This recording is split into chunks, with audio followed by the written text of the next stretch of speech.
بسم اللہ الرحمن الرحیم۔ شروع اللہ کا نام لے کر جو بڑا مہربان نہایت رحم والا ہے۔ کاف ہا یا عین صاد، یہ تمہارے پروردگار کی مہربانی کا بیان ہے جو اس نے اپنے بندے زکریا پر کی تھی جب انہوں نے اپنے پروردگار کو دبی آواز سے پکارا اور کہا کہ اے میرے پروردگار، میری ہڈیاں بڑھاپے کے سبب کمزور ہو گئی ہیں اور سر سفید بالوں کی وجہ سے چمکنے لگا ہے، اور اے میرے پروردگار، میں تجھ سے مانگ کر کبھی محروم نہیں رہا، اور میں اپنے بعد اپنے بھائی بندوں سے ڈرتا ہوں، اور میری بیوی بانجھ ہے، پھر بھی مجھے اپنے پاس سے ایک وارث عطا فرما جو میری اور اولاد یعقوب کی میراث کا مالک ہو، اور اے میرے پروردگار اس کو خوش اخلاق بنائیو۔ فرمایا اے زکریا، ہم تم کو ایک لڑکے کی بشارت دیتے ہیں جس کا نام یحییٰ ہوگا، اس سے پہلے ہم نے اس نام کا کوئی شخص پیدا نہیں کیا۔ انہوں نے کہا کہ پروردگار، میرے ہاں کس طرح لڑکا ہوگا جبکہ میری بیوی بانجھ ہے اور میں بڑھاپے کی اس حالت کو پہنچ گیا کہ سوکھ گیا ہوں۔ حکم ہوا کہ اسی طرح ہوگا۔ تمہارے پروردگار نے فرمایا ہے کہ مجھے یہ آسان ہے، اور میں پہلے تم کو بھی تو پیدا کر چکا ہوں اور تم کچھ چیز نہ تھے۔ کہا کہ پروردگار، میرے لیے کوئی نشانی مقرر فرما۔ فرمایا نشانی یہ ہے کہ تم صحیح و سالم ہوتے ہوئے 3 رات دن لوگوں سے بات نہ کر سکو گے۔ پھر وہ عبادت کے حجرے سے نکل کر اپنی قوم کے پاس آئے تو ان سے اشارے سے کہا کہ صبح و شام تسبیح کرتے رہو۔ فرمایا اے یحییٰ، ہماری کتاب کو مضبوطی سے تھامے رہو، اور ہم نے ان کو لڑکپن ہی میں دانائی عطا فرمائی تھی اور اپنے پاس سے شفقت اور پاکیزگی دی تھی، اور وہ پرہیزگار تھے اور وہ اپنے ماں باپ کے ساتھ نیکی کرنے والے تھے اور سرکش اور نافرمان نہیں تھے۔ اور جس دن وہ پیدا ہوئے اور جس دن وفات پائیں گے اور جس دن زندہ کر کے اٹھائے جائیں گے ان پر سلام ہے۔ اور کتاب یعنی قرآن میں مریم کا بھی تذکرہ کرو، جب وہ اپنے لوگوں سے الگ ہو کر مکان کے مشرقی حصے میں چلی گئیں، پھر انہوں نے ان کی طرف سے پردہ کر لیا تو ہم نے ان کی طرف اپنا فرشتہ بھیجا، سو وہ ان کے سامنے ایک خوبصورت مرد کی صورت میں آیا۔ مریم بولی کہ اگر تم پرہیزگار ہو تو میں تم سے بچنے کے لیے رحمان کی پناہ لیتی ہوں۔ فرشتے نے کہا کہ میں تو تمہارے پروردگار کا بھیجا ہوا یعنی فرشتہ ہوں، اور اس لیے آیا ہوں کہ تمہیں پاکیزہ لڑکا بخشوں۔ مریم نے کہا کہ میرے ہاں لڑکا کیوں کر ہوگا جبکہ مجھے کسی مرد نے بطور شوہر چھوا تک نہیں اور میں بدکار بھی نہیں ہوں۔ فرشتے نے کہا کہ یوں ہی ہوگا۔ تمہارے پروردگار نے فرمایا کہ یہ مجھے آسان ہے اور میں اسے اسی طریق پر پیدا کروں گا تاکہ اس کو ہم لوگوں کے لیے اپنی طرف سے نشانی اور ذریعہ رحمت بنائیں، اور یہ کام مقرر ہو چکا ہے۔ چنانچہ وہ اس بچے کے ساتھ حاملہ ہو گئی اور اسے لے کر ایک دور جگہ چلی گئی۔ پھر درد ذہ ان کو کھجور کے تنے کی طرف لے آیا، کہنے لگی کہ کاش میں اس سے پہلے مر چکتی اور بھولی بسری ہو گئی ہوتی۔ تب ان کے ٹیلے کے نیچے کی جانب سے فرشتے نے ان کو آواز دی کہ غمناک نہ ہو، تمہارے پروردگار نے تمہارے نیچے ایک چشمہ پیدا کر دیا ہے، اور کھجور کے تنے کو پکڑ کر اپنی طرف ہلاؤ، وہ تم پر تازہ عمدہ کھجوریں گرائے گا، تو کھاؤ اور پیو اور آنکھیں ٹھنڈی کرو۔ اگر تم کسی آدمی کو دیکھو تو کہنا کہ میں نے اللہ کے لیے روزے کی منت مانی، تو آج میں کسی آدمی سے ہرگز کلام نہیں کروں گی۔ پھر وہ اس بچے کو اٹھا کر اپنی برادری والوں کے پاس لے آئیں۔ وہ کہنے لگے کہ مریم، یہ تو نے برا کام کیا۔ اے ہارون کی بہن، نہ تو تیرا باپ ہی برا آدمی تھا اور نہ تیری ماں ہی بدکار تھی۔ تو مریم نے اس بچے کی طرف اشارہ کیا۔ وہ بولے کہ ہم اس سے کہ گود کا بچہ ہے کیسے بات کریں؟ بچے نے کہا کہ میں اللہ کا بندہ ہوں، اس نے مجھے کتاب دی ہے اور نبی بنایا ہے، اور میں جہاں ہوں اور جس حال میں ہوں اس نے مجھے صاحب برکت بنایا ہے، اور جب تک زندہ ہوں مجھ کو نماز اور زکوٰۃ کا ارشاد فرمایا ہے، اور مجھے اپنی ماں کے ساتھ نیک سلوک کرنے والا بنایا ہے اور سرکش و بدبخت نہیں بنایا، اور جس دن میں پیدا ہوا اور جس دن مروں گا اور جس دن زندہ کر کے اٹھایا جاؤں گا مجھ پر سلام ہے۔ یہ مریم کے بیٹے عیسیٰ ہیں، اور یہ سچی بات ہے جس میں لوگ شک کرتے ہیں۔ اللہ کو شایع نہیں کہ کسی کو بیٹا بنائے، وہ پاک ہے، جب کسی چیز کا ارادہ کرتا ہے تو اس کو یہی کہتا ہے کہ ہو جا تو وہ ہو جاتی ہے، اور بے شک اللہ ہی میرا اور تمہارا پروردگار ہے، تو اسی کی عبادت کرو، یہی سیدھا رستہ ہے۔ پھر اہل کتاب کے فرقوں نے باہم اختلاف کیا، سو جو لوگ کافر ہوئے ہیں ان کو بڑے دن یعنی قیامت کے روز حاضر ہونے سے خرابی ہے۔ وہ جس دن ہمارے سامنے آئیں گے کیسے سننے والے اور کیسے دیکھنے والے ہوں گے، مگر ظالم آج کھلی گمراہی میں ہے۔ اور ان کو حسرت و افسوس کے دن سے ڈرا دو جب بات فیصل کر دی جائے گی اور وہ غفلت میں پڑے ہوئے ہیں اور ایمان نہیں لاتے۔ ہم ہی زمین کے اور جو لوگ اس پر بستے ہیں ان کے وارث ہوں گے اور ہماری ہی طرف ان کو لوٹنا ہوگا۔ اور کتاب میں ابراہیم کا ذکر کرو، بے شک وہ نہایت سچے تھے، پیغمبر تھے۔ جب انہوں نے اپنے باپ سے کہا کہ ابا، آپ ایسی چیزوں کو کیوں پوچھتے ہیں جو نہ سنیں اور نہ دیکھیں اور نہ آپ کے کچھ کام آ سکیں؟ ابا، مجھے ایسا علم ملا ہے جو آپ کو نہیں ملا، تو میرے ساتھ ہو جائیے، میں آپ کو سیدھی راہ پر لے چلوں گا۔ ابا، شیطان کی پوجا نہ کیجیے، بے شک شیطان اللہ کا نافرمان ہے۔ ابا، مجھے ڈر لگتا ہے کہ آپ کو اللہ کا عذاب آ پکڑے تو آپ شیطان کے ساتھی ہو جائیں۔ اس نے کہا کہ ابراہیم، کیا تو میرے معبودوں کے خلاف ہے؟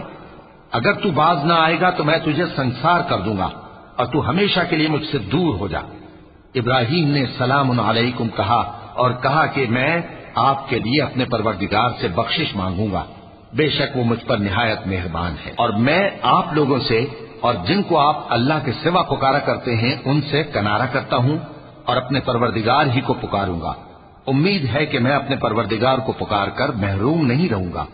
اور جب ابراہیم ان لوگوں سے اور جن کی وہ اللہ کے سوا پرستش کرتے تھے الگ ہو گئے تو ہم نے ان کو اسحاق اور اسحاق کو یعقوب بخشے اور ہر ایک کو پیغمبر بنایا، اور ہم نے ان کو اپنی رحمت سے بہت سی چیزیں عنایت کی اور ان کا ذکر جمیل بلند کیا۔ اور کتاب میں موسیٰ کا بھی ذکر کرو، بے شک وہ ہمارے برگزیدہ تھے اور رسول تھے، نبی تھے، اور ہم نے ان کو طور کی داہنی طرف سے پکارا اور باتیں کرنے کے لیے نزدیک بلایا، اور اپنی مہربانی سے ان کو ان کا بھائی ہارون پیغمبر بنا کر عطا کیا۔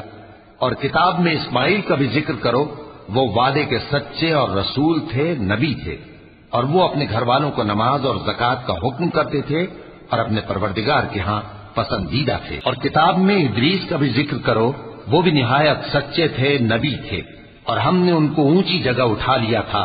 یہ وہ لوگ ہیں جن پر اللہ نے اپنے پیغمبروں میں سے فضل کیا، یعنی اولاد آدم میں سے اور ان لوگوں میں سے جن کو ہم نے نوح کے ساتھ کشتی میں سوار کیا، اور ابراہیم اور یعقوب کی اولاد میں سے اور ان لوگوں میں سے جن کو ہم نے ہدایت دی اور جنہیں برگزیدہ کیا۔ جب ان کے سامنے ہماری آیتیں پڑھی جاتی تھیں تو سجدے میں گر پڑتے اور روتے رہتے تھے، کیونکہ آیت سجدہ تلاوت کی گئی ہے، لہذا سامعین پر سجدہ واجب ہے۔ پھر ان کے بعد چند ناخلف ان کے جانشین ہوئے جنہوں نے نماز کو ضائع کر دیا اور خواہشات نفسانی کے پیچھے لگ گئے، سو ان قریب ان کو گمراہی کی سزا ملے گی۔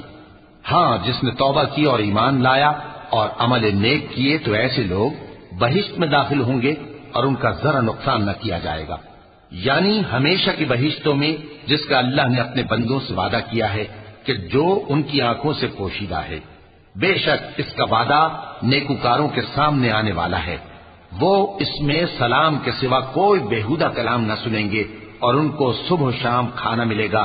یہی وہ جنت ہے جس کا ہم اپنے بندوں میں سے ایسے شخص کو مالک بنائیں گے جو پرہیزگار ہوگا۔ اور فرشتوں نے پیغمبر کو جواب دیا کہ ہم تمہارے پروردگار کے حکم کے سوا اتر نہیں سکتے، جو کچھ ہمارے آگے ہے اور جو پیچھے ہے اور جو اس کے درمیان ہے سب اسی کا ہے، اور تمہارا پروردگار بھولنے والا نہیں، یعنی آسمان اور زمین کا اور جو ان دونوں کے درمیان ہے سب کا پروردگار، تو اسی کی عبادت کرو اور اس کی عبادت پر ثابت قدم رہو۔ بھلا تم کوئی اس کا ہم نام جانتے ہو؟ اور کافر انسان کہتا ہے کہ جب میں مر جاؤں گا تو کیا زندہ کر کے نکالا جاؤں گا؟ کیا ایسا انسان یاد نہیں کرتا کہ ہم نے اس کو پہلے بھی تو پیدا کیا تھا جبکہ وہ کچھ بھی چیز نہ تھا؟